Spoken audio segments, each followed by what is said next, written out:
वाढेल जर असं झालं तर? कारण आधीच मला वाटत नाही संघर्ष वाढेल. संघर्ष वाढवण्याचा प्रयत्न सरकारमधले काही घटक आजही करतायत. सरकारमधल्या काही घटकांची इच्छा होती की मनोज जरांगे पाटील यांनी माघार घेऊच नये आणि फडणवीस यांचं सरकार अडचणीत यावं. तुम्ही जसं म्हणालात की वाशीला गुलाल उजळणारे इथे कुठेच दिसले नाही. खरं आहे ते, खरं असायला पाहिजे होते, असायला पाहिजे होते. पण महायुतीची स्ट्रॅटेजी होती की मला माहीत नाही आहे. महायुतीमध्ये कोणती स्ट्रॅटेजी नाही.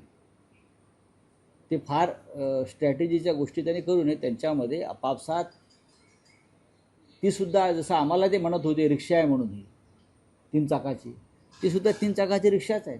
पण दोन्ही उपमुख्यमंत्र्यांना बाजूला ठेवलं, दोन्ही मराठा चेहरे होते.